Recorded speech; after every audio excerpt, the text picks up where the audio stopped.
Don't worry, mahal. Madali lang lokohin niyang si Rina. She's too trusting, masyadong luma. Ang boses ni Isabel mula sa kabilang linya ng telepono ay kasing nipis ng sinulid. Ngunit para sa akin, iyon ay isang matalim na punyal na walang awang tumagos sa aking dibdib. Ang salitang iyon, luma. Luma na parang isang basahan na pinagsawaan, isang kasangkapang hindi na uso, isang bagay na dapat nang itapon. Nakatayo ako sa gitna ng aming kusina, sa mismong lugar kung saan sa loob ng 20 taon ay ipinaghanda ko siya ng almusal, tanghalian at hapunan. Sa aking harapan ay isang obra maestra na gawa sa tsokolate, ang paborito niyang dark chocolate cake. Buong umaga kong inihurno at pinalamutian iyon, bawat rosetas ng icing na inilagay ko ay simbolo ng bawat taon ng aming pagsasama. Para sa aming ika-20 anibersaryo, tila may sariling buhay ang aking mga kamay nang bigla na lang itong nanghina. Ang hawak kong spatula na may natitira pang tsokolate ay bumagsak sa sahig at ang matinis na tunog ng metal na tumama sa baldosa ay tila isang hiyaw sa katahimikan ng kusina. Ang init na kanina'y bumabalot sa aking katawan dahil sa pag-aalab ng pagmamahal ay biglang napalitan ng nanunuot na lamig, luma. Paulit-ulit na umalingaw-ngaw sa isip ko ang salitang iyon, bawat ulit ay mas malakas, mas masakit. Ako ba si Elirena Valmonte, ang asawa niya sa loob ng 2 dekada? O isa na lamang akong lumang gamit? Ang mga kamay kong dati sanay sa pagtipa sa keyboard bilang isang mahusay na accountant ay ngayoy magaspang na dahil sa walang tigil na paglalaba at paglilinis. Ang mukha kong dati laging may ngiti ay ngayoy may mga guhit na ng pagod. Isinuko ko ang aking pangarap, ang aking karera, ang aking kabataan. Para sa kanya, para sa pamilyang ito. At ang kapalit ay isang salita. Luma. Hindi ko namalayan ang aking mga paa na kusa ng humakbang paalis sa kusina. Bawat yapak ay mabigat, tila pasan ko ang buong mundo. Kailangan kong marinig mula sa kanya. Kailangan kong makita sa mga mata niya kung totoo nga bang para sa kanya. Ako ay isang kasaysayang dapat nang ibaon sa limot. Dahan-dahan akong umakyat sa hagdanan, ang bawat baitang ay parang isang pagsubok. Ang puso ko ay dumadagundong sa aking dibdib, isang kabog ng takot at pighati. Huminto ako sa tapat ng pinto ng kanyang study. Nakabukas ito ng bahagya at mula sa siwang ay natanaw ko siya nakatalikod sa akin. Kausap pa rin si Isabel sa telepono. Okay, okay, I'll handle it, sabi niya bago ibaba ang tawag. Ngunit hindi katahimikan ang sumunod. Narinig ko ang boses ng aking biyenan si Doña Milagros mula sa loob ng silid. Siguraduhin mo lang, Darian, mariin niyang wika. Dapat maging kapani-paniwala ang lahat. Napakapit ako sa hamba ng pinto. Ang mga kuko ko'y bumaon sa matigas na kahoy. Sumagot si Darian at sa tinig niya ay may bakas ng pag-aalinlangan na nagbigay sa akin ng kakarampot na pag-asa. Ma, sigurado ba tong plano ni Isabel? The fake ultrasound, the medical records? Paano kung mabuking tayo? Parang gumuho ang sahig na kinatatayuan ko. Fake ultrasound? Anong ibig sabihin noon? Ang tawa ni Doña Milagros ay malamig at walang anumang emosyon, tila isang yelong dumampi sa aking kaluluwa. Hinding-hindi, buong tiwala niyang sabi. Sa oras na mapirmahan niya ang annulment papers dahil sa pagbubuntis ni Isabel at sa pagkasira ng ulo niya, wala na siyang babalikan pa. The company, this house, pati na ang mga bata, lahat mapupunta sa'yo. At si Rina, she will be nothing but a forgotten crazy woman. Pagkasira ng ulo, annulment, pagbubuntis. Ang mga salita ay tila mga piranha na sabay-sabay kumagat sa aking puso. Pinagpira-piraso ito hanggang sa wala nang matira. Hindi lang pala ako luma. Para sa kanila, ako ay isang sagabal na kailangang sirain, isang problema na kailangang itapon sa isang institusyon ng mga baliw. Ito pala ang plano nila. Isang perpektong krimen na ang biktima ay ako. At ang mga berdugo ay ang pamilyang pinag-alayan ko ng aking buong buhay. Naramdaman ko ang pagkawala ng hangin sa aking mga baga. Ang paningin ko'y nanlabo dahil sa mga luhang nagbabadya ng bumagsak. Sa aking pag-atras, nasagi ng aking siko ang isang maliit na florera sa mesang nasa pasilyo. Ang paglagabog ng nabasag na porselana sa sahig na gawa sa marmol ay nakabibingi. Natigil ang usapan sa loob. Kasunod noon ay ang tunog ng mga yabag na papalapit. Bumukas ang pinto. Ang unang bumungad sa akin ay ang malamig at nanunuring mga mata ni Doña Milagros. Walang bakas ng gulat sa kanyang mukha. Tanging isang matigas na ekspresyon na tila nagsasabing alam niyang darating ang sandaling ito. Tumingin siya sa akin, mula ulo hanggang paa, bago tumigil sa aking mga matang puno ng luha at pagkabigla. Isang bahagyang ngisi ang gumuhit sa kanyang mga labi bago siya magsalita. Ang kanyang boses ay kalmado ngunit puno ng lason. "Kanina ka pa ba dyan, Rina?" Ang tanong ni Doña Milagros ay hindi nangangailangan ng sagot. Iyon ay isang pagpapahayag ng tagumpay. Ang paraan ng pagtingin niya sa akin na para bang ako ay isang insekto na maaari niyang durugin anumang oras sa ilalim ng kanyang mamahaling sapatos ay sapat ng kumpirmasyon. Alam na niya. At wala siyang pakialam na alam ko na. Sumunod na lumabas si Darian mula sa study. Ang kanyang muka ay isang gusot na mapa ng pagkakasala at takot. Nang magtama ang aming mga mata, nakita ko siyang bahagyang umurong, tila isang batang nahuli sa pagnanakaw. Ngunit ang kahinaan na iyon ay saglit lamang. Nang sulyapan niya ang kanyang ina, ang ekspresyon niya ay agad na tumigas. Ang pagkakasala ay napalitan ng isang malamig na determinasyon. "Rina," nagsimula siya, ang boses ay pilit na pinatatatag. "Anong ginagawa mo dyan? You were eavesdropping." "Eavesdropping?" Umaling-aungaw ang sarili kong boses sa pasilyo, basag at puno ng pait. Hindi ko na makilala ang sarili kong tinig. "Narito ako sa sarili kong pamamahay, Darian. At narinig ko ang plano ninyong pagtataksil sa akin." Lumapit ako sa kanya. Ang bawat hakbang ay puno ng bigat ng 20 taong pagsasama na ngayon ay durog na. Isang kasinungalingan, isang pekeng pagbubuntis, at ipapakulong niyo ako sa isang mental hospital? Ganoon na ba ako kawalang halaga sa'yo? Ang mga luha ay sunod-sunod ng pumatak mula sa aking mga mata, ngunit hindi ko iyon pinansin. Hinawakan ko ang kanyang braso, ang aking mga daliri ay humigpit na tila doon nakasalalay ang aking buhay. "Bakit, Darian? Pagkatapos ng lahat, bakit?" Sa halip na sagutin ako, marahas niyang iwinaksi ang aking kamay. Ang puwersa ng kanyang pagtulak ay nagpaatras sa akin ng ilang hakbang. "Stop it, Rina!" Sigaw niya. Ang kanyang mukha ay namumula na sa galit, o marahil sa pagtatangkang itago ang kanyang pagkakasala. "Naririnig mo ba ang sarili mo? Kung ano-anong imahinasyon ang pumapasok sa isip mo. You're becoming paranoid." "Paranoid?" Halos hindi ako makapaniwala sa aking narinig. Dito na sumingit si Doña Milagros. Ang kanyang boses ay malumanay, ngunit bawat salita ay may kamandag. "Huminahon ka, iho. Kita mo, Rina, ito ang sinasabi ko. Masyado ka nang napapagod. Nag-aalala na kami sa'yo. Baka kung ano na ang nangyayari sa pag-iisip mo." Lumapit siya sa akin at sa unang pagkakataon, sa loob ng maraming taon, umakto siyang tila nag-aalala. Ngunit ang kanyang mga mata ay nanatiling malamig, walang emosyon. "Halika, kumuha tayo ng tubig sa baba para kumalma ka." Hinayaan ko ang sarili kong magpaakay sa kanya pababa ng hagdan. Ang aking isip ay gulong-gulo. Ang aking katawan ay nanghihina. Marahil ay tama sila. Marahil ay nababaliw na nga ako.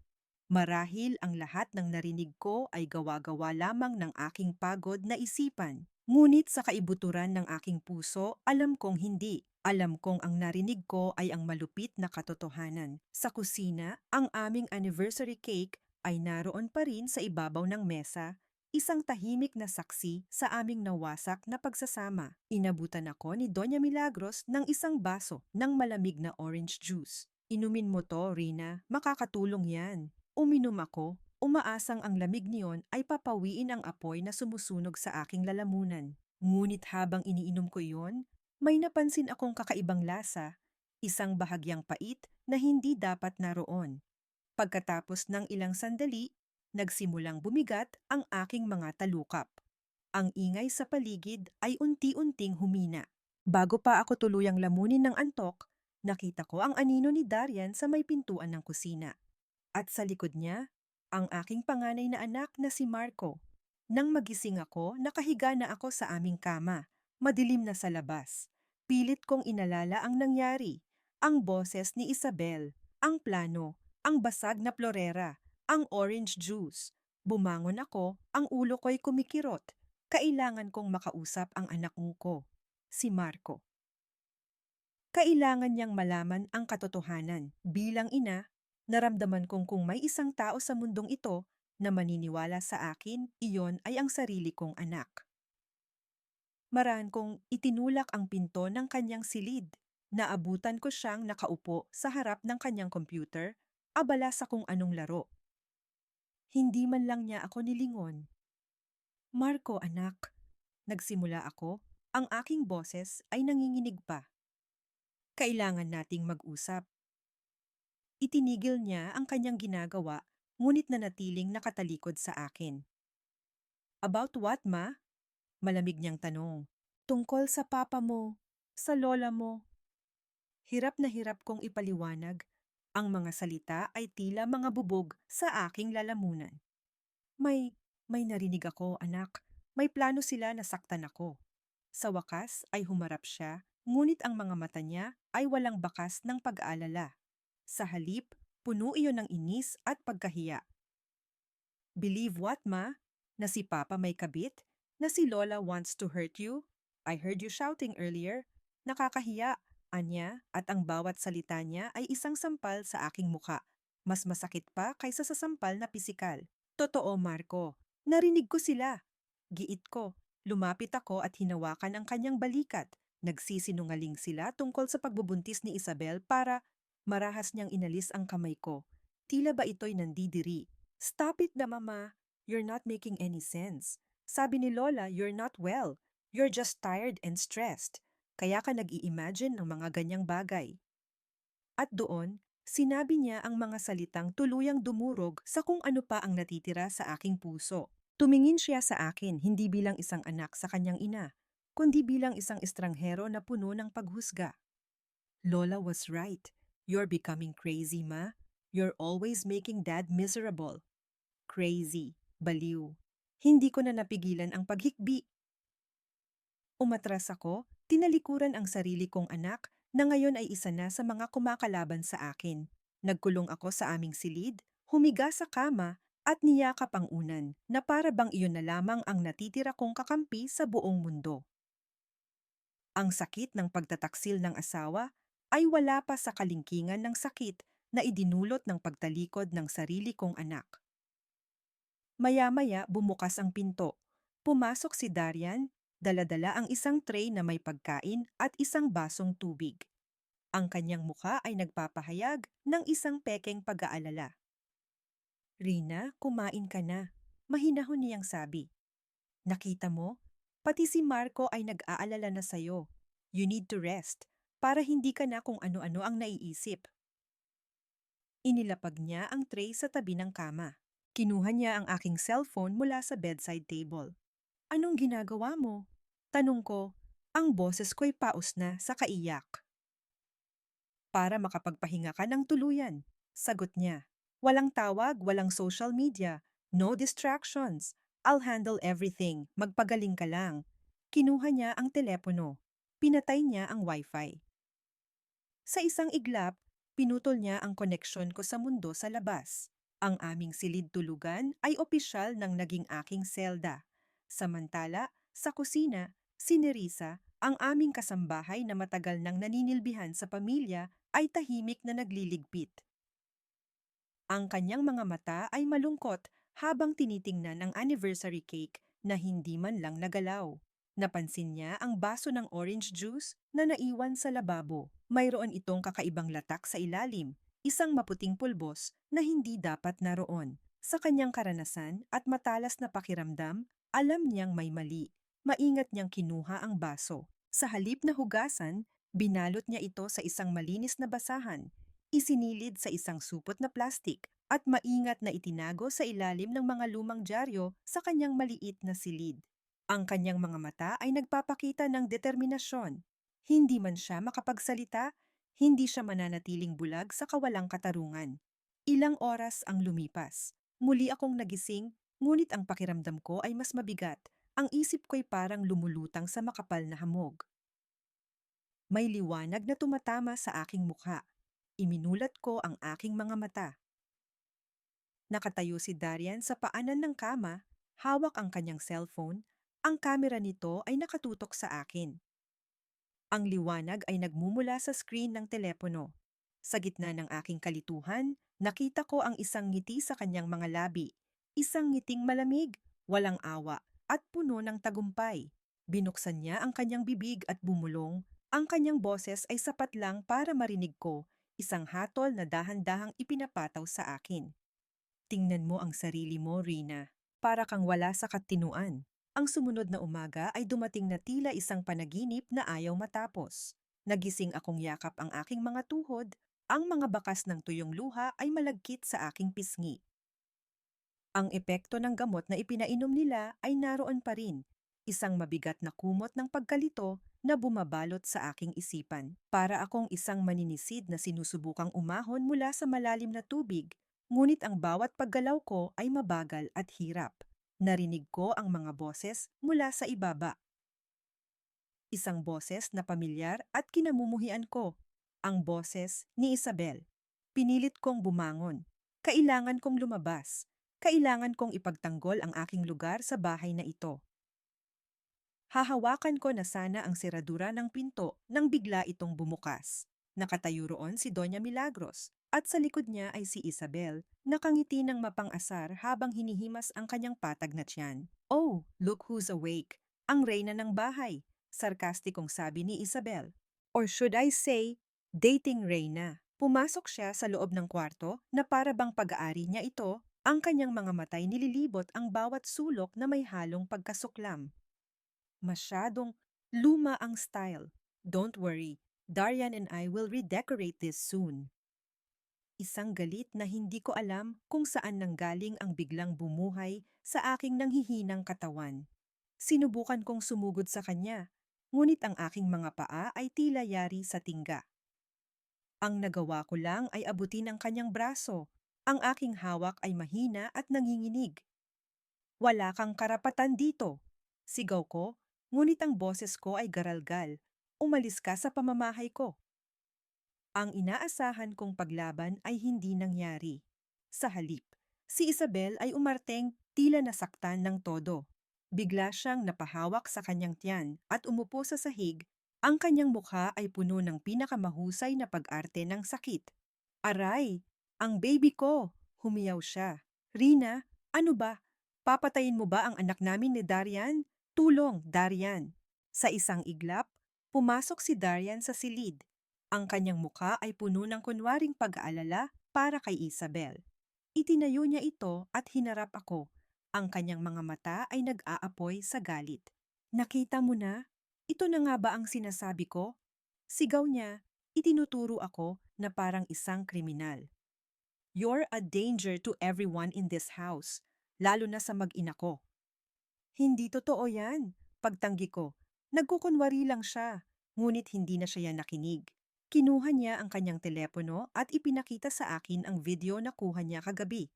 Ang aking larawan na gulong-gulo ang buhok, tulala ang mga mata at nagsasalita ng walang saysay. "Mabuti na lang at may pruweba ako ng pagkasira ng ulo mo. Hindi ka na pwedeng manatili dito." Tumawag na ako ng security. Kasabay ng kanyang mga salita ay ang pagdating ng dalawang lalaking nakauniporme. Nanlaki ang aking mga mata sa takot at hindi makapaniwala. Itataboy niya ako mula sa sarili kong bahay? "Darian, please, wag." Pagmamakaawa ko, ang lahat ng galit ay napalitan ng desperasyon. "Mga anak natin." Para na rin sa kapakanan ng mga bata ito. Malamig niyang sagot. Walang bakas ng pagsisisi. "Huwag ninyong hayaang may madala yan kahit ano. utos niya sa mga gwardya. Marahas, ngunit maingat akong hinawakan ng mga gwardya sa magkabilang braso. Nagsimula silang kaladkarin ako palabas ng silid. Nagpumiglas ako. Tinawag ang pangalan ng aking mga anak. Marco, Angela. Narinig ng bunso kong si Angela ang aking sigaw. Tumakbo siya palabas ng kanyang silid. Ang kanyang maliliit na paa ay gumawa ng mabilis na mga yabag sa sahig. Nang makita niya akong kinakaladkad, ang kanyang mukha ay napuno ng takot. Mama, humagulgol siya. Where are they taking you, Mama? Angela, anak, umiiyak kong sabi. Pilit na inaabot ang kanyang kamay. Nagpumiglas ako ng buong lakas at nakawala ako sa pagkakahawak ng isang gwardiya. Mabilis kong niyakap ang aking anak. Ang init ng kanyang maliit na katawan at ang amoy ng kanyang buhok, ang tanging bagay na totoo sa mundong ito na gumuho sa aking paligid. Mama will come back for you, anak. Ibinulong ko sa kanyang tainga habang hinahalikan ang kanyang noo. Mabilis kong dinukot mula sa aking bulsa ang isang maliit na manikang yari sa retaso, ang paborito niyang laruan na kinumpuni ko kagabi, at isiniksik iyon sa kanyang kamay. I promise. Ngunit ang sandaling iyon ay agad na winakasan. Muli akong hinablot ng mga gwardya. Mama, don't leave me! Mama! Ang sigaw ng aking anak ay tila isang kutsilyong humihiwa sa aking kaluluwa habang kinakaladkad nila ako pababa ng hagdanan. Sa may sala, nakita ko si Doña Milagros at Isabel nakatayo at nanunood. Ang kanilang mga muka ay nagpapahayag ng lubos na kasiyahan. Ibinukas nila ang pinto. Bumuhos ang malakas na ulan sa labas, tila luha ng langit na nakikidalamhati sa aking sinapit. Itinulak nila ako palabas. Bumagsak ako sa basang semento. Wala akong sapatos. Wala akong pitaka. Wala akong telepono. Ang tanging dala ko ay ang damit na aking suot at ang durog kong puso. Lumingon ako, umaasang makikita ko ang kahit katiting na awa sa mukha ni Darian. Ngunit ang nakita ko lang ay ang kanyang likod habang isinasara niya ang pinto. Kasunod noon ay isang malakas at pinal na kalampag, ang tunog ng bakal na tarangkahan na isinara ng buong puwersa. Isang tunog ng pagsasara ng lahat ng pinto sa aking buhay. Naiwan ako sa gitna ng daan, basang-basa sa ulan, nanginginig sa ginaw at bighati.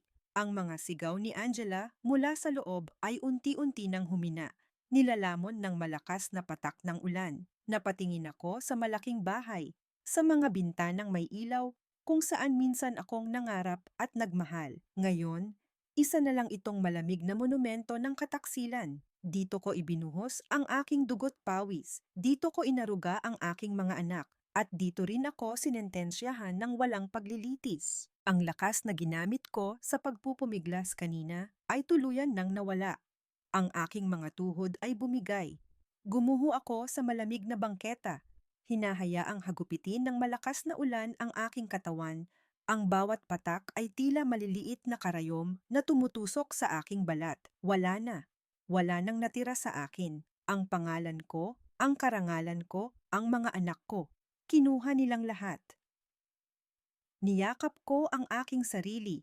Sinusubukang hanapin ang kahit kakarampot na init sa gitna ng nanunuot na lamig. Ngunit ang ginaw ay hindi lamang nagmumula sa ulan.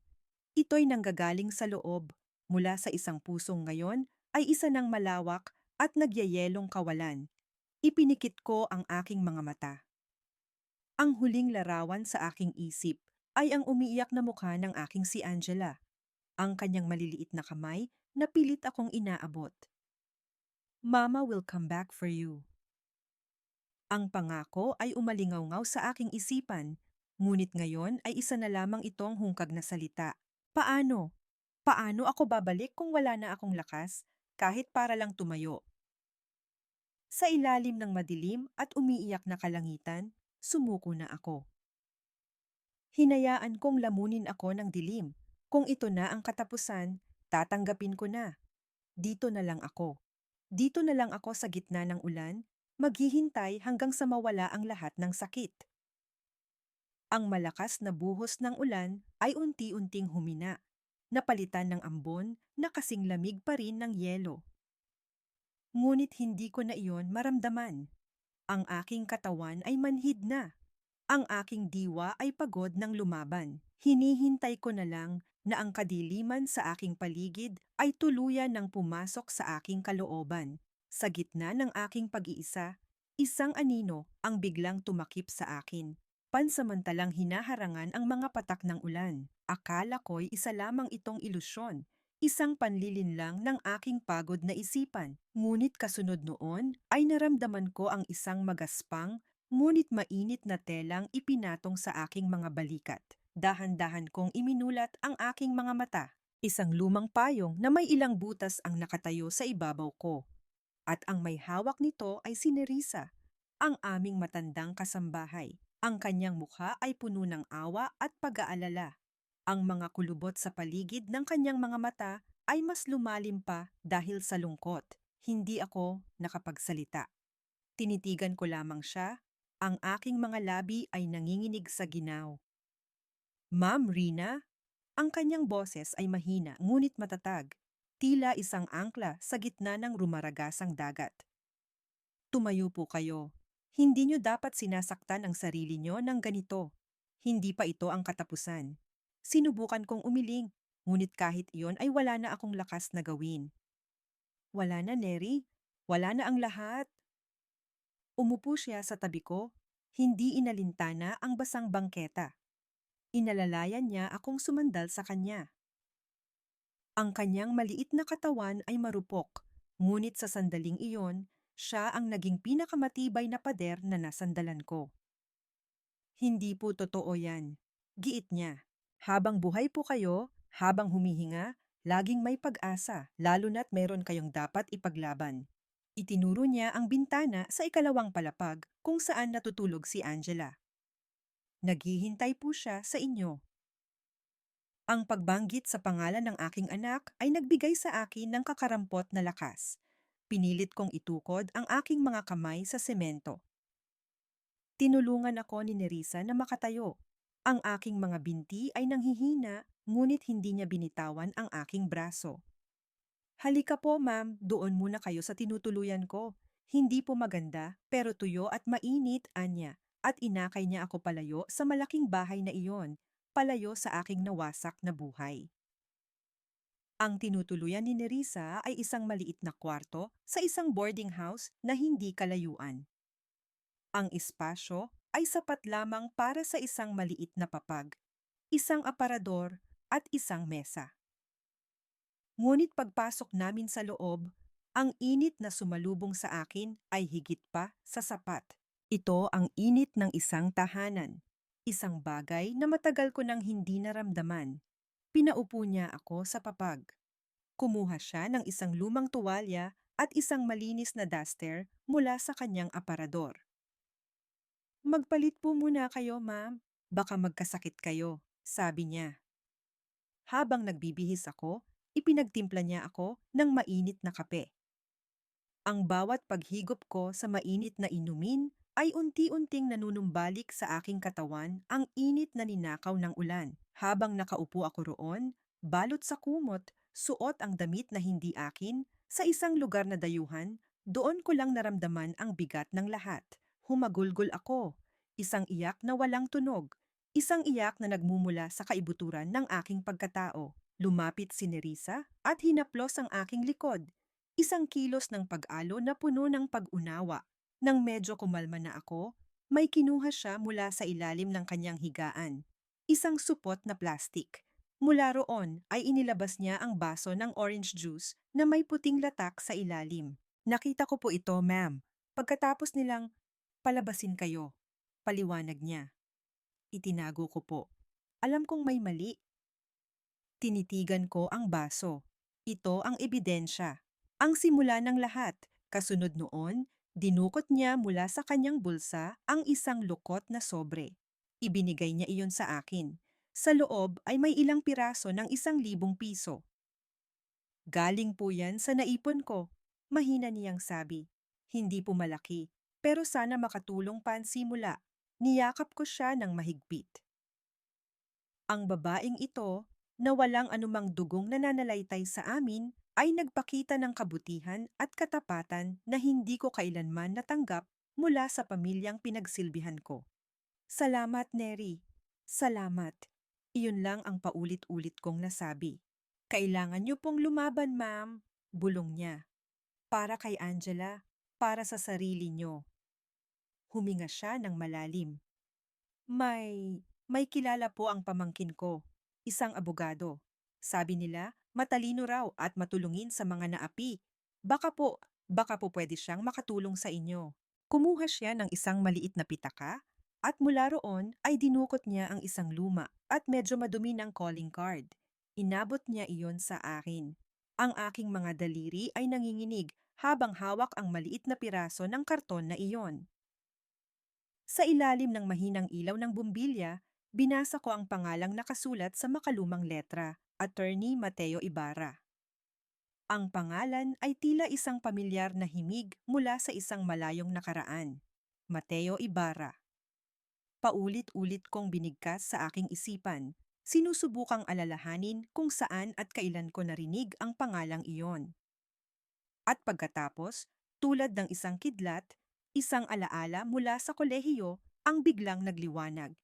Isang tahimik na binatang laging nakaupo sa likuran ng klase, laging may hawak na libro, ang pinakamatalino sa aming batch sa accounting. Ang binatang minsang tumulong sa akin nang mahulog ang lahat ng aking mga gamit sa library. Si Matt, ang kakarampot na pag-asa na sinindihan ni Nerissa ay biglang nagliyab. Hindi lang ito isang pangalan. Ito ay isang koneksyon.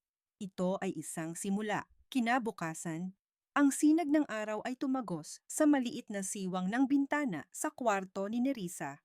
Isang stark na kaibahan sa dilim at ulan ng nakaraang gabi. Ngunit para sa akin, ang liwanag na iyon ay hindi nagdala ng init, kundi ng isang malinaw at masakit na paalala ng aking kasalukuyang kalagayan. Wala na ako sa malambot na kama, sa malawak na silid na pinalamutian ng mga larawan ng aking pamilya. Narito ako, sa isang lugar na hindi akin, suot ang damit na hiram, at ang tanging pag-aari ko na lang ay ang basag kong pagkatao at ang isang luma at lukot na calling card. Buong gabi akong hindi nakatulog. Ang imahe ng umiiyak na mukha ni Angela at ang malamig na mga mata ni Marco ay paulit-ulit na naglalaro sa aking isipan. Ang mga salita ni Darian at Doña Milagros ay parang mga anay na kumakain sa aking utak. Ngunit sa tuwing nararamdaman kong nalulunod na ako sa kawalan ng pag-asa, tinititigan ko ang pangalan sa calling card, Mateo Ibarra. Sigurado po ba kayo, Ma'am Rina? Tanong ni Nerissa habang inihahanda niya ang aming simpleng almusal na sinangag at tuyo. Baka po mahirapan kayo. Tumango ako, ang aking determinasyon ay mas matatag kaysa kahapon. Kailangan kong subukan, Neri. Wala nang mas hihirap pa sa nangyari sa akin. Wala nang natitirang kahihiyan na dapat kong alalahanin. Pagkatapos kumain, ipinahiram sa akin ni Nerissa ang kanyang pinakamatinong bestida at isang pares ng luma ngunit malinis na sapatos. Tumingin ako sa salamin. Ang babaeng nakatingin pabalik ay isang estranghera. Maputla, may malalalim na eye bags at ang mga mata ay namumugto. Ngunit sa likod ng lahat ng iyon may isang kislap na matagal nang nawala. Ang kislap ng isang manlalaban. Ang address ng opisina sa calling card ay nasa isang lumang gusali sa Maynila. Naglakas loob akong mag-commute. Bawat sentimong ibinigay sa akin ni Nerissa ay aking iniingatan. Habang nasa loob ng maingay at siksikang jeep, niyakap ko ang aking sarili. Bawat tingin ng mga tao ay tila isang paghusga at ang bawat bulungan ay parang tungkol sa akin. Ang tiwala ko sa sarili, na minsay kasing taas ng mga gusali sa Makati, ay ngayoy kasing ibaba na ng sahig ng jeep na aking sinasakyan. Nang makarating ako sa gusali, kinailangan ko munang huminga ng malalim bago pumasok. Ang opisina ni Attorney Ibarra ay nasa ikatlong palapag, walang elevator. Bawat hakbang ko sa pag-akyat ay isang pakikibaka sa aking sariling mga agam-agam. Paano kung hindi niya ako matandaan? Paano kung hindi siya maniwala? Paano kung pagtawanan niya lang ako? Ang kanyang opisina ay simple lamang, malayo sa karangyaan ng mga law firm na dati kong nakikita. May isang sekretaryang nag-aayos ng mga papel. Good morning. May appointment po ba kayo kay attorney? Tanong niya. Umiling ako. Wala po. Pero pakisabi na lang po. Si Elirena? Si Elirena Valmonte. Baka sakaling matandaan niya ako. Ipumasok ang sekretarya sa isang pinto. Pagkalipas ng ilang sandali, bumalik siya. Pasok daw po kayo. Nanginginig ang aking mga tuhod habang binubuksan ko ang pinto. Ang unang napansin ko ay ang amoy ng mga lumang libro at kape. Ang silid ay puno ng mga estante ng libro mula sahig hanggang kisame. At sa likod ng isang malaking mesa na gawa sa nara, nakaupo ang isang lalaking seryosong nagbabasa ng mga dokumento. Nang iangat niya ang kanyang tingin, ang pamilyar na mga matang iyon na laging tila malalim ang iniisip ay agad na nagtama sa akin. Si Mateo Ibarra. Hindi na siya ang payat na binatang naalala ko. Mayroon na siyang higit na kumpiyansa at ang kanyang mukha ay nagpapakita ng talino at karanasan. Ngunit ang kabaitan sa kanyang mga mata ay naroon pa rin. Tumayo siya at sa kanyang mukha ay may bakas ng pagkalito. Sinusubukang ilagay ang aking mukha sa kanyang alaala. Miss Valmonte? Rina, mahina kong sabi. Elirena, classmates tayo sa accounting, sa Saint Scholastica. Nakita ko ang pagbabago sa kanyang ekspresyon. Ang pagkalito ay napalitan ng pagkilala, at kasunod noon ay isang hindi maitagong pagkagulat. Mabilis niyang nilibot ng tingin ang aking anyo, ang hiram na damit, ang pagod kong muka. Rina, of course, ang number 1 sa klase, sabi niya. Isang maliit na ngiti ang sumilay sa kanyang labi bago ito agad na naglaho, napalitan ng pag-aalala. Maupo ka. Anong nangyari sa'yo?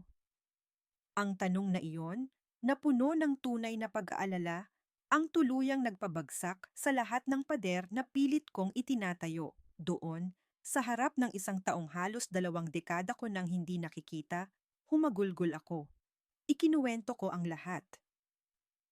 Ang 20 taong pagsasama, ang sakripisyo, ang pagtataksil, ang pekeng ultrasound, ang gamot, ang pagtataboy, ang paghihiwalay sa aking mga anak.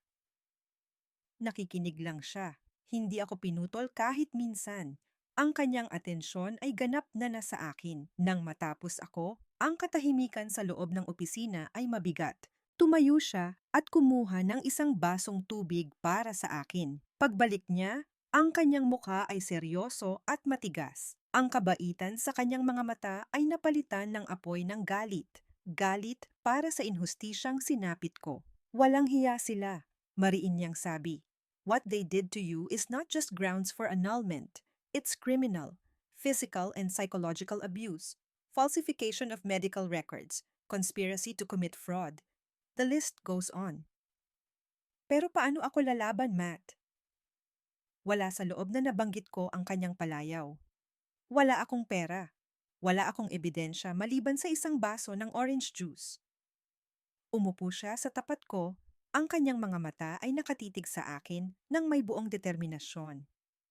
Mayroon kang higit pa sa ebidensya, Rina. Mayroon kang katotohanan. At higit sa lahat, mayroon kang utak. You were the best accountant in our batch. Kung nagawa mong makita ang pinakamaliit na error sa isang financial statement, magagawa mong makita ang mga butas sa kanilang mga kasinungalingan. Huminga siya ng malalim, tila nag-iisip ng isang estratehiya. Kailangan natin ng ebidensya, mga recording, mga dokumento, mga testigo, at ang tanging paraan para makuha ang mga iyon ay mula sa loob. Tumingin siya sa akin at ang sinabi niya ay nagpatindig ng lahat ng balahibo sa aking katawan. Para manalo, kailangan nating isipin ang isang bagay na hindi nila inaasahan. Kailangan mong bumalik sa impyernong yon. Ang pagbabalik sa bahay na iyon ay parang kusang pagpasok sa bibig ng isang halimaw. Bawat hakbang palapit sa malaking tarangkahan ay isang pakikipaglaban sa sarili kong mga paa. na nagnanais tumakbo palayo. Sa aking bulsa, naroon ang isang maliit na bagay na ibinigay sa akin ni Mateo. Isang voice recorder na kasing laki lang ng butones, nakakabit sa hiram kong bestida na parang isang simpleng palamuti. Act, Rina, sabi niya sa akin kanina. The performance of your life. Huminga ako ng malalim, inalala ang umiiyak na mukha ni Angela at sinimulan ang aking pag-arte. Naglakad ako papunta sa gate, ang aking mga balikat ay nakayuko. Ang aking mga paa ay tila kinakaladkad. Sinadya kong guluhin ang aking buhok at magpahid ng kaunting putik sa aking damit. Nang makarating ako sa intercom, nanginginig kong pinindot ang buton. Sino yan? Boses ng isang gwardiya. Si Rina po, si Mrs. Valmonte. Sagot ko, ang boses ko ay basag at puno ng pagsusumamo. Pakiusap, gusto kong makausap ang asawa ko. Pagkalipas ng ilang minuto, lumabas si Darian. Ang kanyang mukha ay matigas, walang emosyon. Sa likod niya nakatayo si Doña Milagros, ang kanyang mga braso ay magkasalikop sa dibdib, tila isang reynang nagmamasid sa isang pulubi. Anong ginagawa mo rito? Malamig na tanong ni Darian. Doon na ako tuluyang gumuho. Lumuhod ako sa labas ng gate, hinahawakan ang malamig na rehas na bakal. Darian, patawarin mo na ako. Humagulgol ako. Please, hindi ko na alam ang gagawin ko. Wala akong mapupuntahan. Tama kayo. Siguro nga nababaliw na ako. Hindi ko na kilala ang sarili ko. Pakiusap, hayaan niyo akong bumalik. Kahit sa kwarto lang, huwag niyo lang akong ilayo sa mga anak ko. Nakita ko ang pagdaan ng kasiyahan sa mga mata ni Doña Milagros. Ito ang gusto nilang makita. Isang rinang durog, sumusuko, at inaamin ang kasalanang hindi niya ginawa. Nagpalitan sila ng tingin ni Darian. Ang kanilang tagumpay ay ganap na. Sige, sabi ni Darian pagkatapos ng mahabang katahimikan. Ang kanyang boses ay puno ng kapangyarihan. Pero may mga patakaran. You will stay in your room. Walang telepono, walang internet, walang paglabas ng walang pahintulot ko. Para na rin sa ikabubuti mo, para makapag-isip-isip ka at gumaling. Oo, Darian, kahit ano, susundin ko ang lahat. Sagot ko sa gitna ng aking mga hikbi. Pinagbuksan ako ng gate. Sa aking pagpasok, ramdam ko ang kanilang mga mapanuring mata sa aking likuran. Hindi na ako ang asawa o manugang. Isa na lamang akong bilanggo na binigyan ng pansamantalang parol. Ang mga sumunod na araw ay isang pagtitiis. Ang aking silid ay naging isang marangyang kulungan. Inihahatid ni Nerissa ang aking pagkain at sa mga sandaling iyon, nagkakaroon kami ng pagkakataong magpalitan ng mga tingin na puno ng kahulugan. Sa ilalim ng plato ng kanin, minsay mayroon siyang iniiwang kapirasong papel, isang mensahe ng pag-asa. Samantala, ako naman ay nagpatuloy sa aking pag-arte. Nagsasalita ako mag-isa. Minsan ay umiiyak ako ng walang dahilan. Ginawa ko ang lahat para isipin nilang tuluyan na akong nasisiraan ng bait. At dahil sa kanilang kumpiyansa na ako'y talunan na, naging kampante sila. Nagsimula silang mag-usap ng mas malaya sa bahay. Isang gabi, habang nagpapanggap akong tulog at bahagyang nakaawang ang pinto ng aking silid, narinig ko ang pag-uusap nila ni Isabel sa telepono. Don't worry, mahal. She's completely harmless now. Parang gulay, sabi ni Darian na may kasamang tawa. Konting panahon na lang, pipirma na yan sa mga papeles. After that, we can finally start our new life. Pinindot ko ang maliit na butones sa aking dibdib. Ang bawat salita ay naire-record. Ang aking pagkakataon ay dumating isang hapon nang umalis sina Darian at Doña Milagros para sa isang mahalagang meeting. Naiwan sa bahay si Isabel, na abala sa pag-utos kay Nerissa na linisin ang mga silverwares. Dahan-dahan akong lumabas ng kwarto. Ang opisyal kong gawain ay maglinis para may mapaglibangan. Ito ang perpektong dahilan. Pumasok ako sa study ni Darian, dala-dala ang isang basahan. Ang silid ay amoy ng kanyang pabango at ng kasinungalingan. Nagsimula akong magpunas ng alikabok. Ang aking mga mata ay mabilis na naglilibot, naghahanap ng kahit anong maaaring maging ebidensya. Ang kanilang pagiging kampante ang naging kanilang pagkakamali. Sa ibabaw ng kanyang mesa, naiwan niya ang kanyang briefcase. Ngunit hindi ko iyon ginalaw. Masyadong delikado. Sa halip, ang aking atensyon ay napunta sa basurahan sa ilalim ng mesa. Isa-isa kong kinuha ang mga lukot na papel. Mga lumang resibo, mga scratch paper, karamihan ay walang kwenta. Ngunit sa ilalim ng lahat, may isang papel na nakaagaw ng aking pansin. Isa itong kopya ng credit card statement. Ang aking mga daliri ay nanginginig habang binubuklat ko ito.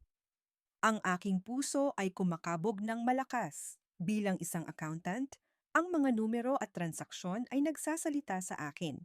At ang statement na ito ay sumisigaw. Karamihan sa mga gastos ay normal. Gasolina, restaurants, department stores.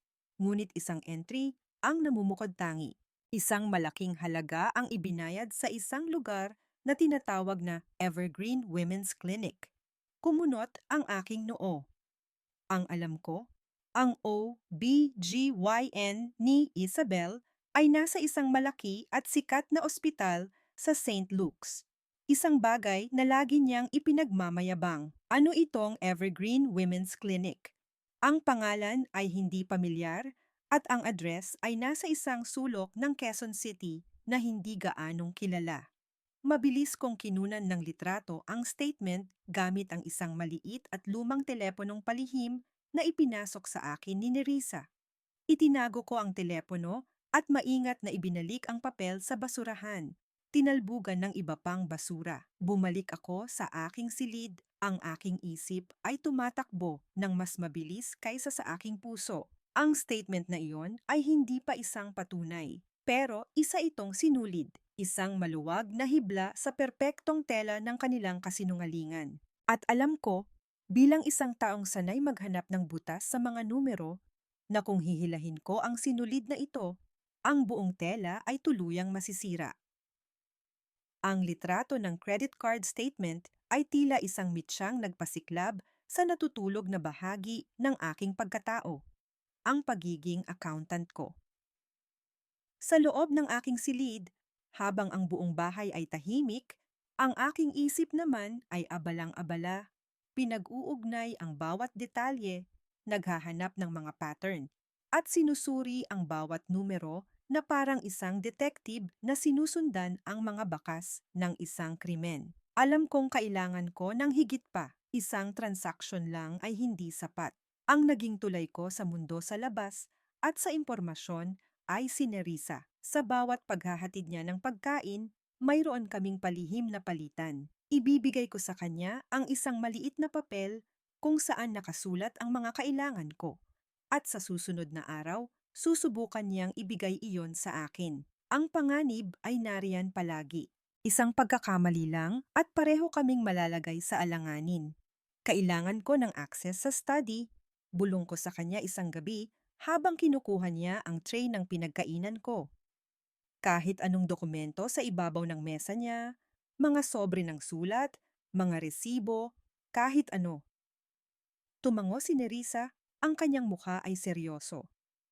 Mag-iingat po ako, ma'am.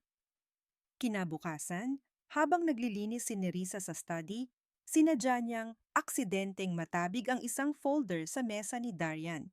Dahilan para magkalat ang mga papel sa sahig. Sa kanyang pag-aayos pabalik, mabilis niyang isiniksik sa ilalim ng kanyang delantal ang ilang piraso ng papel na sa tingin niya ay importante.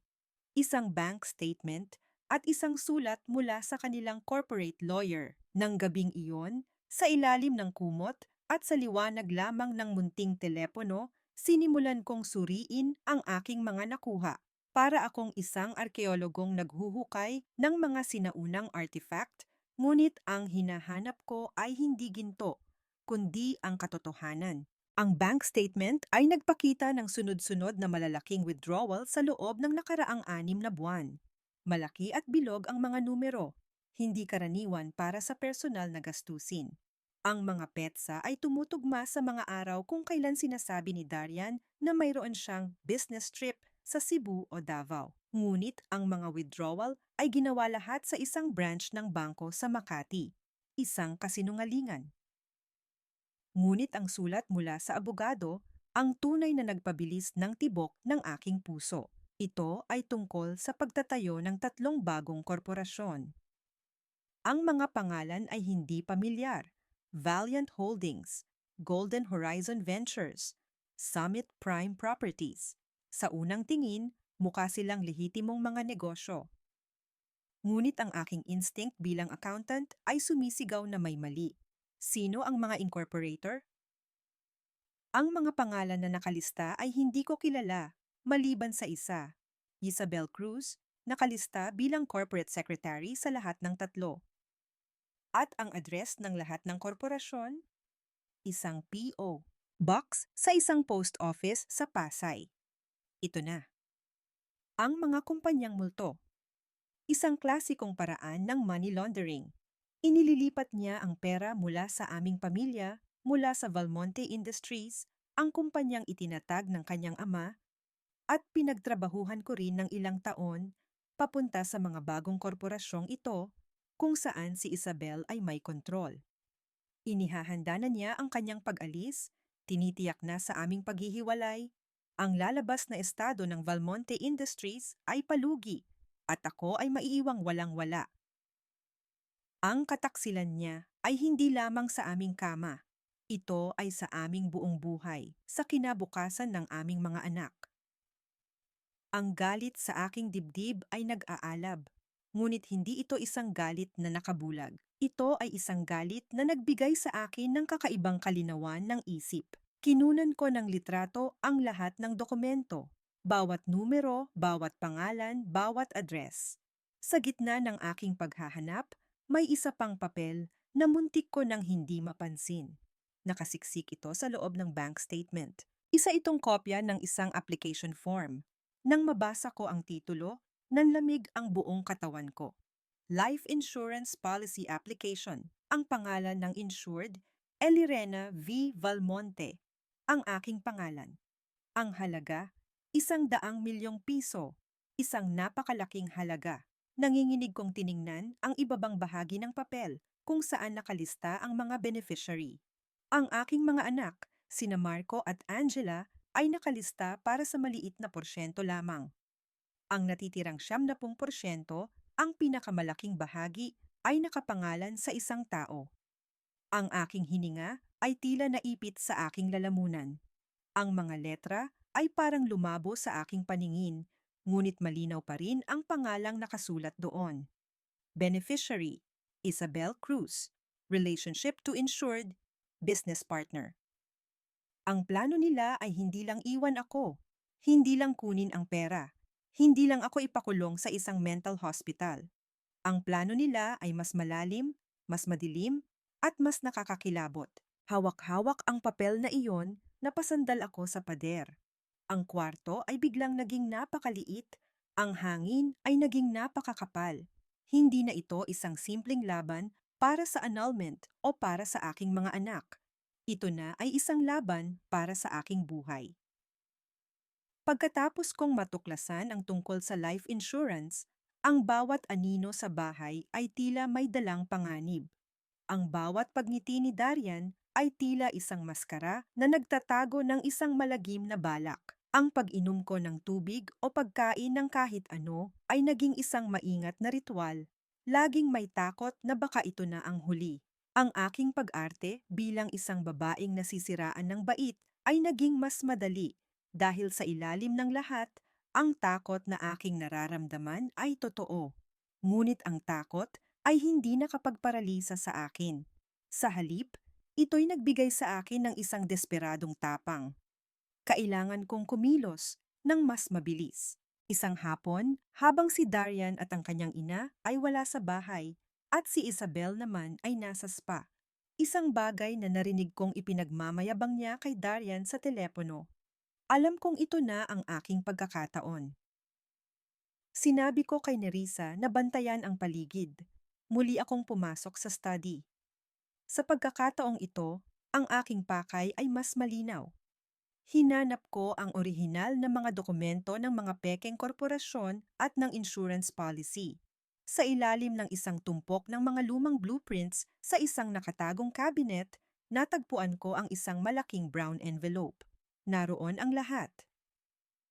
Habang abala ako sa pagkuha ng litrato sa bawat pahina, isang tunog mula sa pinto ang nagpatigil sa pagtibok ng aking puso. Bumukas ang pinto. Nakatayo roon si Marco, ang aking panganay. Ang kanyang mga mata, na minsay puno ng paghanga para sa akin, ay ngayon ay puno ng galit at pagkadismaya. Nakita niya ako, nakaluhod sa sahig, napapalibutan ng mga importanteng papel ng kanyang ama. Anong ginagawa mo, ma? Tanong niya. Ang kanyang boses ay malamig at puno ng akusasyon. Nagnanakaw ka ba ng papeles ni Papa? Mabilis kong itinago ang telepono sa aking likuran. Tumayo ako, sinusubukang maging kalmado. Marco, anak, hindi sa ganoon. May sinusubukan lang akong intindihin. Intindihin? Lumapit siya at marahas na kinuha ang isang dokumento mula sa aking kamay. Ito ay ang Articles of Incorporation ng Valiant Holdings, kung saan nakalista ang pangalan ni Isabel. Bakit mo pinapakialaman ang mga gamit ni Papa? You're snooping around. Ganito ba ang ginagawa ng isang taong may sakit? O baka naman tama talaga ang hinala ni Lola na may masama kang binabalak? Ang bawat salita niya ay isang suntok sa aking sikmura. Ang sarili kong anak ay tinitingnan ako na parang isang kriminal. Sa sandaling iyon, alam kong ang pag-iyak at pagmamakaawa ay hindi gagana. Kailangan kong subukan ang ibang paraan, ang katotohanan. Hindi ako sumagot sa kanyang mga paratang. Sa halip, kumuha ako ng isa pang dokumento mula sa sahig. Isang dokumentong alam kong maiintindihan niya. Isang dokumentong direktang makakaapekto sa kanya. Inabot ko ito sa kanya. Ito ay isang sulat mula sa kanyang eskwelahan, isang mamahaling universidad kung saan siya ay nasa unang taon. Basahin mo to, anak, mahinahon kong sabi. Kinuha niya ito ng may pag-aatubili, ang kanyang mga mata ay nagpapakita ng pagkalito. Binasa niya ang sulat. Nakita ko ang unti-unting pagbabago sa kanyang mukha.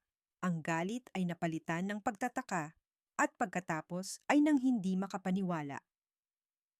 Ito ay isang Notice of Delinquency, isang paalala na ang tuition para sa kasalukuyang semestre ay hindi pa nababayaran.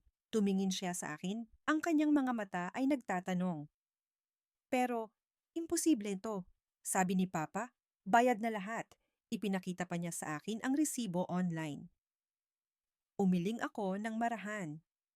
Anak, ang resibong ipinakita niya sa iyo ay madaling gawin. Isang screenshot na pwedeng i-edit. Pero ang sulat na yan, galing mismo sa eskwelahan mo. May selyo. Totoo yan. Huminga ako ng malalim bago idugtong ang mga salitang alam kong mag-iiwan ng marka. Tingnan mo ang bank statement na hawak mo kanina. Tingnan mo ang mga petsa ng malalaking withdrawal. At itanong mo sa sarili mo, Marco, kung binabayaran ng papa mo ang pag-aaral mo, saan napupunta ang lahat ng perang kinukuha niya sa bangko? Hindi siya nakasagot. Binitawan niya ang mga dokumento. Ang mga papel ay dahan-dahang nahulog at kumalat sa sahig na parang mga tuyong dahon. Ang kanyang mukha, na kanina'y matigas at puno ng paghusga, ay ngayon ay puno ng kalituhan at isang bagong uri ng sakit, ang sakit ng pagdududa. Hindi ko maintindihan. Bulong niya, mas para sa kanyang sarili kaysa sa akin. Hindi ko na siya sinagot pa. Sa halip, lumapit ako sa kanya at, sa unang pagkakataon sa loob ng maraming linggo, niyakap ko siya. Noong una ay nanatili siyang matigas. Ngunit maya-maya ay naramdaman ko ang unti-unting paglambot ng kanyang katawan. Hindi siya gumanti ng yakap, ngunit hindi na rin niya ako itinulak. Mahal na mahal kita, anak, bulong ko. Ano man ang mangyari, tandaan mo yan. Pagkatapos noon ay lumabas na ako ng silid, Iniwan siyang mag-isa kasama ang mga papel at ang mga tanong na nagsisimula ng mabuo sa kanyang isipan. Hindi ko alam kung maniniwala na ba siya sa patakin. Hindi ko alam kung ano ang susunod niyang gagawin. Ngunit alam kong nagawa ko na ang dapat kong gawin. Nagtanim ako ng isang butil ng katotohanan at sa tigang na lupa ng kanyang pagtataksil, umasa akong ito ay tutubo. Nang gabing iyon, mula sa bahagyang nakaawang na pinto ng aking silid, nakita ko ang isang anino. Ang anino ni Marco, dahan-dahang pumapasok sa study ng kanyang ama. Hindi na para maglaro ng computer, kundi para maghanap ng mga sagot. Ang mga sumunod na araw ay lumipas sa isang mabigat at nakakabinging katahimikan. Si Marco ay naging mas tahimik kaysa dati. Madalas ko siyang nakikitang nakatulala. Malalim ang iniisip. Hindi na niya ako tinatarayan, ngunit hindi rin niya ako kinakausap. Umiiwas siya sa akin, ngunit napapansin ko rin ang pag-iwas niya sa kanyang ama at lola. Ang butil ng pagdududa na itinanim ko ay malinaw na nagsisimula ng mag-ugat, samantala ako naman ay patuloy na nag-iipon. Bawat gabi, tinitip ako sa lumang telepono ang lahat ng aking natuklasan, mga numero ng account, pangalan ng korporasyon, petsa, halaga, at ipinapadala iyon kay Mateo sa pamamagitan ng isang encrypted messaging app na itinuro niya sa akin. Bawat sent na mensahe ay isang maliit na tagumpay, isang patak ng gasolina sa apoy ng aking paglaban. Sa kabilang banda, sina Darian, Isabel, at Doña Milagros ay abala sa kanilang sariling mga plano. Ang kanilang pagiging kampante ay nasa kasukdulan na. Para sa kanila, ako ay isang talunan na naghihintay na lamang ng kanyang huling hatol. Isang umaga, pumasok si Darian sa aking silid. Hindi na siya nag-abalang kumatok. Sa kanyang kamay ay may dala siyang isang makapal na pligo ng mga dokumento at isang fountain pen. Ang kanyang mukha ay seryoso, ngunit ang kanyang mga mata ay may kislap ng hindi maitagong pananabik. Rina, it's time. Sabi niya, inilapag ang mga papel sa kama. Annulment petition at isang waiver. Pinipirmahan mo na isinusuko mo na sa akin ang lahat ng karapatan sa mga ari-arian ng pamilya, kapalit ng isang disenteng buwanang allowance para sa'yo at sa pag-akuko ng lahat ng gastusin ng mga bata. Tinitigan ko ang mga dokumento. Ito na. Ang sandaling matagal na nilang hinihintay. At kung hindi ako pipirma, tanong ko, sinusubukan ang kanyang hangganan. Ang kanyang mukha ay biglang dumilim. Kung hindi ka pipirma, anya, ang bawat salita ay mabagal at puno ng pagbabanta. Itatapon kita sa isang mental institution sa probinsya kung saan kahit anino mo ay hindi na makikita ng mga anak mo. Mayroon na akong testimonya ng doktor. May video ako. May testimonya si Isabel. Hawak ko ang lahat ng baraha, Rina. Huwag mo nang pahirapan pa ang sarili mo. Nagpanggap akong natatakot. Nanginginig kong kinuha ang mga papel. Pag-iisipan ko, mahina kong sabi. Good, Anya, at isang ngiting mayabang ang sumilay sa kanyang mga labi. Bigyan kita ng hanggang bukas. Pagkaalis niya, agad kong kinunan ng litrato ang bawat pahina ng petisyon at waiver at ipinadala iyon kay Mateo. Ang sagot niya ay mabilis at malinaw. Huwag kang pipirma. Hayaan mo silang mag-file. Mas malakas ang kaso natin kung sila ang unang aatake.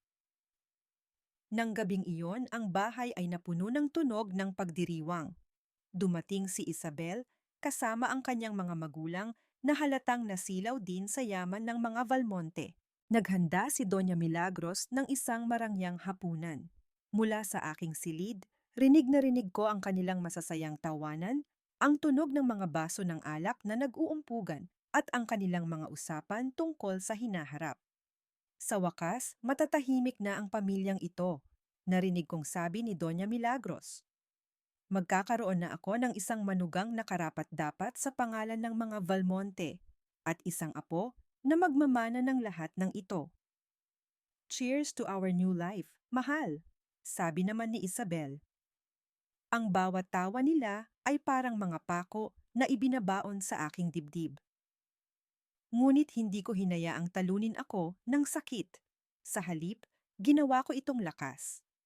Isinara ko ang aking mga mata at inisip ang magiging reaksyon nila kapag ang lahat ng kanilang pinaplano ay gumuho sa kanilang harapan. Makalipas ang 2 araw, isang lalaking nakamotorsiklo ang huminto sa tapat ng aming gate. Isang sobre ang iniabot nito sa gwardya. At makalipas ang ilang minuto, si Nerissa na ang nag-abot nito sa akin. Ang kanyang mga mata ay puno ng pag-aalala. Isang subpena. Formal na akong ipinatatawag ng korte para sa unang pagdinig ng annulment case na isinampa ni Darian Valmonte laban sa akin. Ang dahilan, psychological incapacity. Hawak ko ang sulat, ang papel ay tila nagyayelo sa aking kamay. Ito na ang huling pagtataksil, ang pagsasapormal ng kanilang kasinungalingan sa mata ng batas. Ngunit sa halip na matakot, isang kakaibang kapayapaan ang bumalot sa akin. Tapos na ang paghihintay. Tapos na ang pagtatago. Ang laban ay opisyal nang magsisimula. Nagpunta ako sa opisina ni Mateo ng sumunod na araw sa tulong muli ni Nerissa na gumawa ng dahilan para makalabas ako. Inilatag namin ang lahat ng ebidensyang aking nakalap. Ang mga recording, ang mga litrato ng dokumento, ang testimonya ni Nerissa at ang baso ng orange juice na dinala sa isang laboratorio at nagpositibo sa mataas na dosis ng sedative. Tiningnan ako ni Mateo. Ang kanyang mga mata ay seryoso ngunit puno ng kumpiyansa. Handa ka na ba? Tanong niya. Walang atrasan to. Itinuwid ko ang aking likod.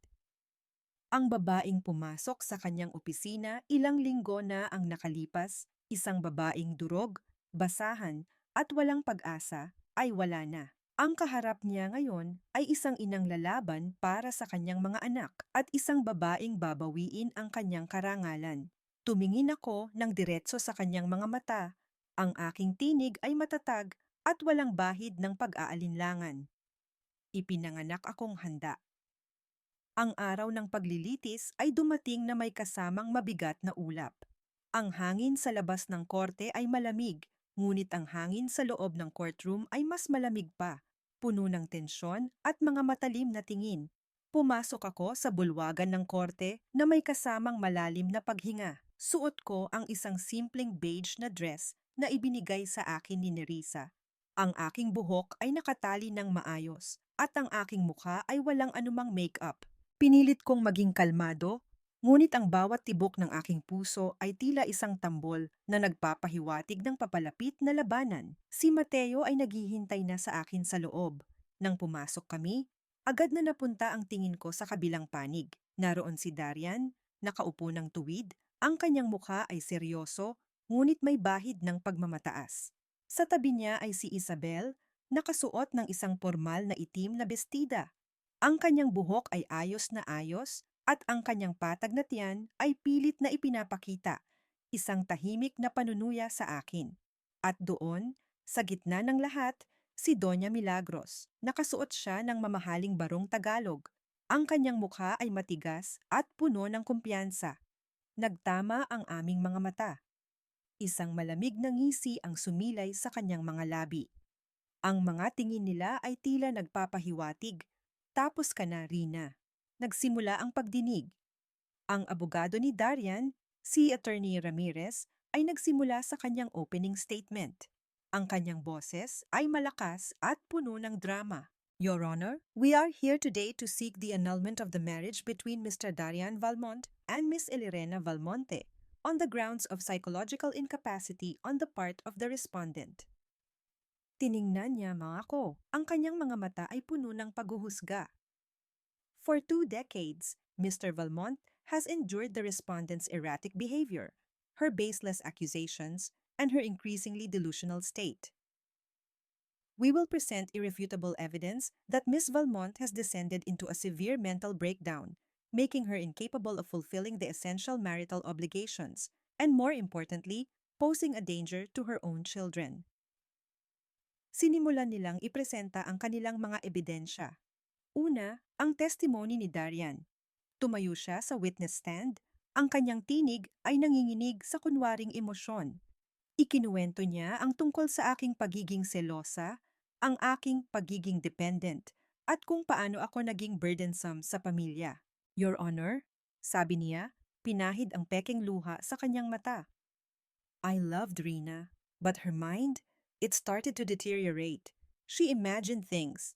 She started accusing me of infidelity, even though I was always faithful. She became hostile, unpredictable. I had no choice but to protect my children from her erratic behavior. Nakakasuka ang kanyang pag-aarte. Puno ng kasinungalingan ang bawat salita niya.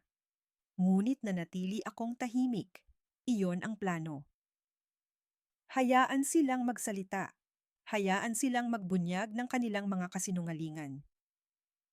Sumunod na tumestigo si Isabel. Hawak niya ang kanyang tiyan, ang kanyang boses ay mahina at tila nasasaktan. Your Honor, I am Isabel Cruz. I am an employee of Valmonte Industries and I am also pregnant with Darian's child. Naglabas siya ng isang pekeng paghikbi. I never intended to hurt anyone. But Miss Valmonte, she attacked me. She tried to harm my baby. She's not well. She's dangerous. Ipinakita nila ang video na kuha ni Darian. Ang aking larawan na gulong-gulo, tulala at nagsasalita ng walang saysay. Kasunod noon ay nagpakita sila ng isang medical certificate mula sa isang doktor na nagpapatunay na ako ay may severe paranoid schizophrenia at kailangan ng agarang institutionalization. Ang mga mata ng hukom ay puno ng awa at pag-aalala habang tinitingnan niya ako.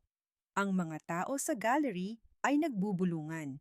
Ang kanilang mga tingin ay puno ng pagkahabag at paghusga. Naramdaman ko ang init ng kanilang mga tingin na para bang ako ay isang halimaw na nakatayo sa gitna ng korte. Pinilit kong maging matatag. Ngunit sa ilalim ng lahat ng iyon, ang sakit ay naroon pa rin. Ang mga salita nila ay parang mga kutsilyo na bumabaon sa aking puso.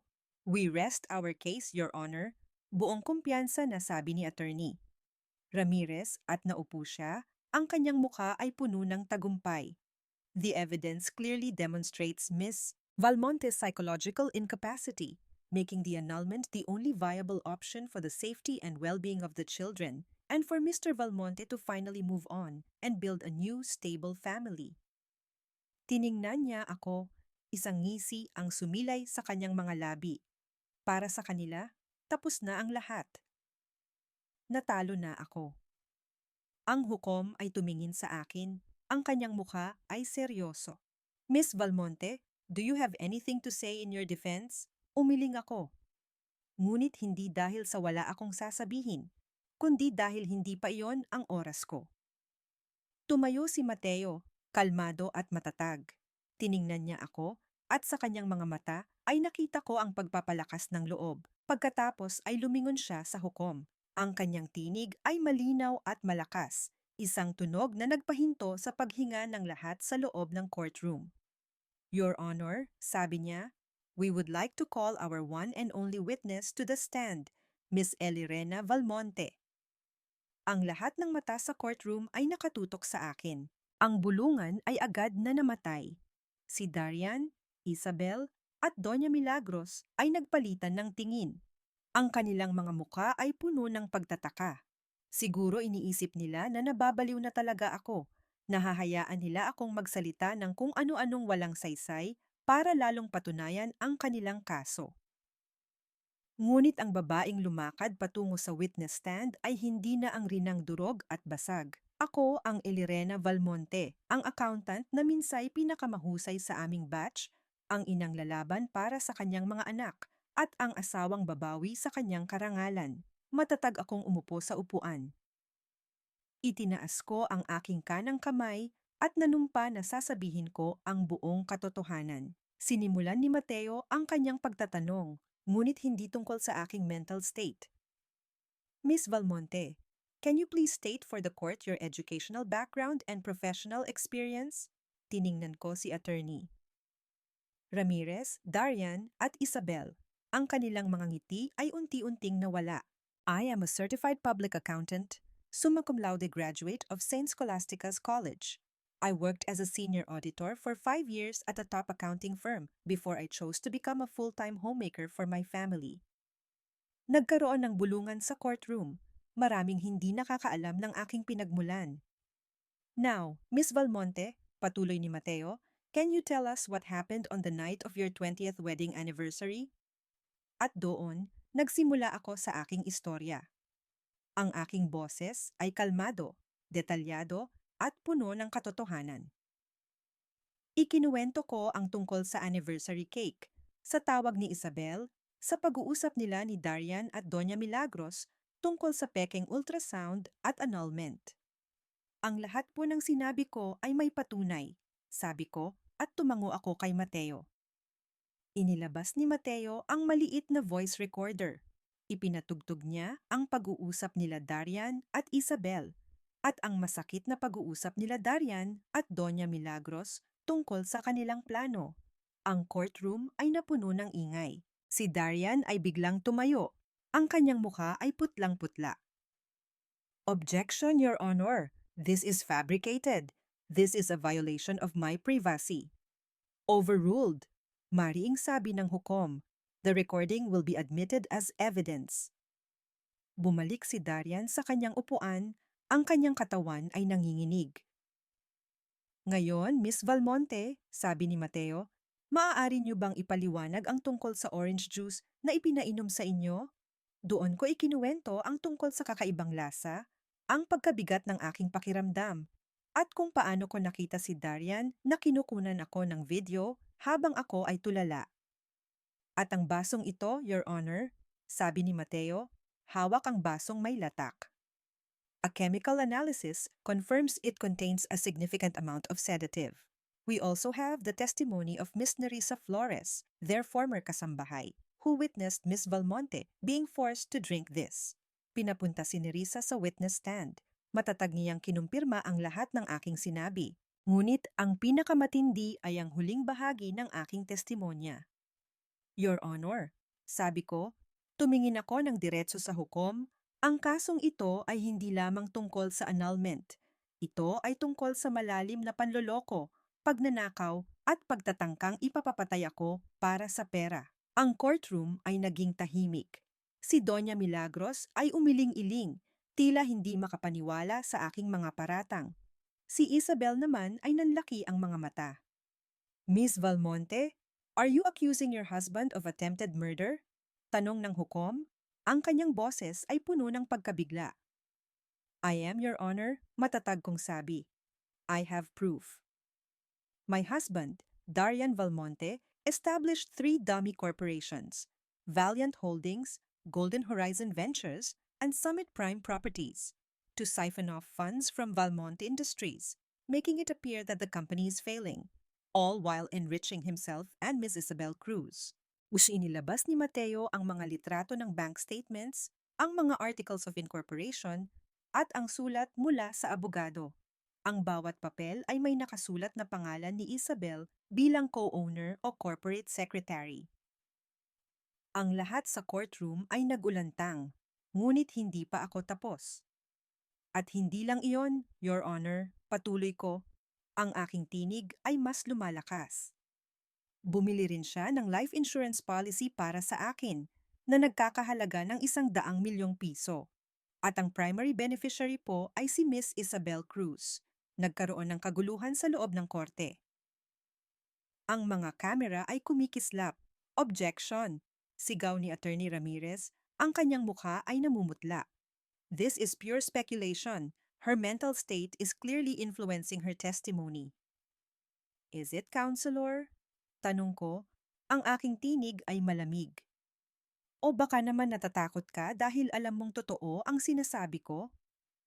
Bumaling ako kay Isabel, na ngayon ay nanginginig na ang kanyang mga labi. Isabel Cruz, aminin mo na, hindi ka talaga buntis. Ang ultrasound na ipinakita mo ay pekeng-peke. Hindi mo ba alam na crime yan, Miss Cruz? Falsification of public documents? Perjury? Sa ilalim ng matalim kong mga tanong at sa bigat ng mga ebidensya, si Isabel ay tuluyan ng gumuho. Ang kanyang perpektong pag-arte ay nawala. Nagsimula siyang umiyak, hindi ng peking luha kundi ng tunay na takot. Hindi po ako buntis, humagulgol siya. Sinabi po ni Darian na gawin ko lang iyon. Siya po ang may pakana ng lahat. Pati po ang insurance, siya po ang nagpautos. Natatakot po ako. Ang pag-amin ni Isabel ay parang isang bomba na sumabog sa courtroom. Ang lahat ay nabigla. Si Darian ay tumayo, sinusubukang lapitan si Isabel para patigilin siya, ngunit mabilis siyang pinigilan ng bailiff. Si Doña Milagros, na kanina'y nagmamataas, ay biglang napahawak sa kanyang dibdib. Ang kanyang mukha ay naging abo. Ang hukom, matapos marinig ang lahat, ay humawak sa kanyang martilyo. Ang kanyang mukha ay seryoso at puno ng galit. In light of the overwhelming evidence presented and the confession of Miss Isabel Cruz right here in open court, sabi niya, at ang bawat salita niya ay isang pako sa kabaong ng aming mga kalaban. I hereby order the immediate arrest of Mr. Darian Valmonte and Miss Isabel Cruz for charges of fraud, falsification of public documents, and conspiracy to commit grave physical and psychological abuse and attempted murder. Case closed. Kasabay ng pagbagsak ng martilyo, biglang nawalan ng malay si Doña Milagros at bumagsak mula sa kanyang upuan. Ang pagbagsak ng martilyo ng hukom ay umaling-aungaw sa buong courtroom kasabay ng pagkabuwal ni Doña Milagros. Nagulantang ang lahat. Mabilis na lumapit ang mga bailiff kina Darian at Isabel. Inilagay ang posas sa kanilang mga kamay. Walang nagawa si Darian, kundi ang tingnan ako nang may galit na halo ang takot. Habang si Isabel naman ay humahagulgol na parang bata. Dinala si Doña Milagros sa ospital. Sa huling balita, nagising siya ngunit tila hindi pa rin matanggap ang katotohanan. Ang dating mapagmataas na matriarch ng mga Valmonte ay ngayoy isang anino na lang ng kanyang sarili, nakikipaglaban sa isang atake sa puso at sa bigat ng kahihiyan. Kinabukasan, ang balita tungkol sa iskandalo ng mga Valmonte ay nasa lahat ng pahayagan at news websites. Ang mga headline ay sumisigaw, Valmonte CEO, Mistress Arrested for Fraud, Attempted Murder. Fake Pregnancy Scam Exposed in Court, The Matriarch's Downfall, Valmonte Empire Crumbles. Sa loob lamang ng ilang oras, gumuho ang lahat. Ang Valmonte Industries ay nagsimula ng mag-file ng bankruptcy dahil sa mga fraudulent transactions na aking nabunyag. Ang kanilang mga ari-arian ay kinumpiska upang ibayad sa mga nawalang pondo at upang ponduhan ang settlement ko sa kanila. Ang pangalan ng Valmonte, na minsay simbolo ng yaman at karangalan, ay ngayon ay naging kasing kahulugan na ng panloloko at kahihiyan-hiya. Habang ang kanilang mundo ay gumuho, ang aking mundo naman ay nagsimulang magbago. Muling binuksan ang pintuan ng bahay na iyon para sa akin. Ngunit sa pagkakataong ito, hindi na ako bilanggo. Ako ang may-ari. Ayon sa desisyon ng korte, ang bahay at ang legal na custody ng aking mga anak ay ibinalik sa akin. Niyakap ko si Nerissa ng mahigpit pagkapasok namin sa loob. Siya ang aking anghel, ang aking pamilya sa panahong pinaka-kinailangan ko. Salamat, Neri. Salamat sa lahat. Bulong ko. Wala po yon, Ma'am Rina. Deserve niyo po ito. Sabi niya, ang kanyang mga mata ay lumuluha sa tuwa. Ngunit may isang bahagi pa ng aking puso ang nananatiling sugatan. Si Marco. Nasa kanyang silid siya ng gabing iyon. Hindi siya lumabas kahit tinawag ko. Nanginginig ang aking mga kamay habang dahan-dahan kong itinulak ang pinto. Nakita ko siya, nakaupo sa kanyang kama, nakayuko ang ulo. Ang kanyang mga balikat ay nanginginig. Umiiyak siya. Lumapit ako sa kanya. Ang bawat hakbang ay maingat. Tila natatakot na baka tuluyan siyang lumayo sa akin. Umupo ako sa tabi niya at hinaplos ang kanyang likod. Anak, mahina kong sabi. Nag-angat siya ng tingin. Ang kanyang mga mata ay namumula at puno ng pagsisisi. Ma, humagulgol siya. Patawarin mo ako. Mali ako. Sinabi ni Lola na masama ka, na baliw ka. Pero nakita ko ang mga papeles, ma. Totoo ang lahat ng sinabi mo. Si Papa ang masama. Hindi ko alam kung anong gagawin ko. Niyakap ko siya ng mahigpit. Ito ang yakap na matagal kong hinintay. Ang yakap ng aking anak na muling bumalik sa akin. Wala nang mas sasakit pa sa mga salitang sinabi niya sa akin. Ngunit wala nang mas hihilom pa kaysa sa pagsisisi na naririnig ko mula sa kanya ngayon. Huwag kang mag-alala, anak. Bulong ko habang hinahaplos ang kanyang buhok. Nandito si Mama. Hindi kita iiwan. Hindi ka nag-iisa. Makalipas ang ilang sandali, tumakbo si Angela papasok sa silid. Ang kanyang mga mata ay nanlaki nang makita niya ako. Mama! Niyakap ko silang dalawa ng mahigpit. Ang init ng kanilang mga yakap ay nagbigay ng kakarampot na kapayapaan sa aking durog na puso. Ngunit habang niyayakap ko ang aking mga anak, nakatingin ako sa labas ng bintana. Ang malaking bahay na ito, na minsay tahanan, ay ngayon ay isang paalala ng mga sugat na matagal pang maghihilom. Ang aking mga anak ay muling nasa aking piling, ngunit ang mga bakas ng sakit ay naroon pa rin sa kanilang mga mata. Ang digmaan ay nanalo, ngunit ang paghihilom ay bagong nagsisimula. Lumipas ang 3 taon mula nang gumuho ang mundo ng mga Valmonte. At kasabay nito, ang aking mundo ay muling itinayo. Hindi sa pundasyon ng nakaraan, kundi sa matatag na bato ng aking sariling lakas at pagpapasiya. Si Darian at Isabel ay nakulong, at nang lumabas sila, ang kanilang buhay ay hindi na kailanman bumalik sa dati. Sila ay naging mga anino na naglalakad sa syudad, bitbit ang bigat ng kanilang mga pagkakasala at ang tatak ng kahihiyan. Si Doña Milagros naman ay namatay pagkalipas ng 1 taon matapos ang paglilitis.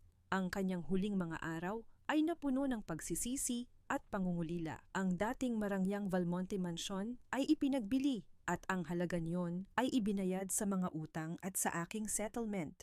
Ang bahay na iyon ay isang paalala lamang ng aking nakaraan. Hindi ko na ito binalikan. Sa halip, ginamit ko ang aking settlement money at ang aking mga natutulog na talento. Itinatag ko ang Bangon Financial Consulting, isang maliit na firm na espesyalista sa pagtulong sa mga kababaihang nakakaranas ng financial abuse at paghihiwalay.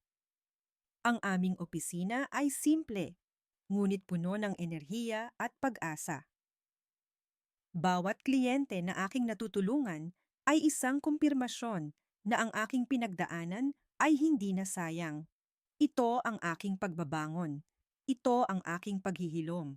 Si Nerissa ay nanatili sa aking tabi. Hindi na siya isang kasambahay, kundi isang pinagkakatiwalaang kasama at kaibigan.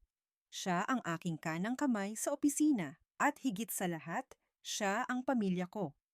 Si Marco, na ngayon ay nasa kolehiyo na, ay nagbago ng lubusan.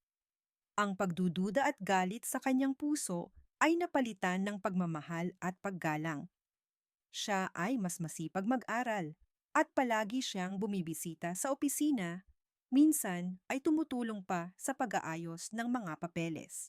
Ang kanyang mga mata ay laging puno ng pag-aalala para sa akin. At sa tuwing tinatawag niya akong Ma, ang init ng kanyang boses ay nagbibigay ng kapayapaan sa aking kaluluwa. Si Angela naman ay lumaki ng isang masayahin at matalinong bata. Hindi na niya natatandaan ang lahat ng sakit, tanging ang pagmamahal lamang na aming ibinuhos sa kanya. Siya ang aming liwanag, ang aming patuloy na pag-asa. Hindi ako nag-asawang muli. Hindi ko na rin hinanap ang pag-ibig sa ibang lalaki. Ang karanasan ko ay nagturo sa akin na ang tunay na kaligayahan ay hindi nakasalalay sa pagkakaroon ng asawa, kundi sa pagtuklas ng sariling halaga at sa pagmamahal sa sarili. Si Mateo, ang abogado kong naging matalik na kaibigan, ay patuloy na naging isang malaking suporta. Ang aming relasyon ay nanatiling propesyonal at puno ng paggalang. Isang hapon, nakaupo ako sa aking opisina, nakaharap sa bintana na nagbibigay ng tanawin ng isang buhay na syudad. May hawak akong isang tasa ng mainit na kape. Ang aking buhok ay maiksi na ngayon, mas praktikal at mas modernong gupit. Ang aking mukha ay may mga bakas pa rin ng pagsubok, ngunit ang mga mata ko ay puno ng kalmado at kapayapaan. Naramdaman ko ang isang bahagyang haplos sa aking balikat. Si Marco. Ma, may client ka na po for your next appointment, sabi niya. Ang kanyang boses ay malambing. Ngumiti ako.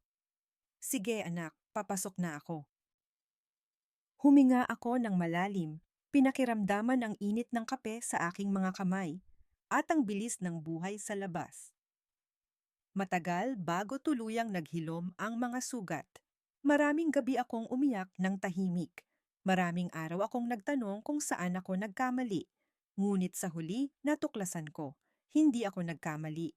Nagmahal lang ako ng buo, nagbigay ng lahat at nagtiwala ng walang pagdududa. At natutunan kong ang tunay na lakas ay hindi sa pagtitiis ng walang hanggan, kundi sa pagbangon mula sa pagkabuwal, sa pagpili ng kapatawaran, hindi para sa kanila, kundi para sa sarili, at sa pagbuo ng sariling kapalaran. Ang aking buhay ay hindi perpekto, ngunit ito ay akin, at higit sa lahat, ito ay malaya sa sinag ng papalubog na araw.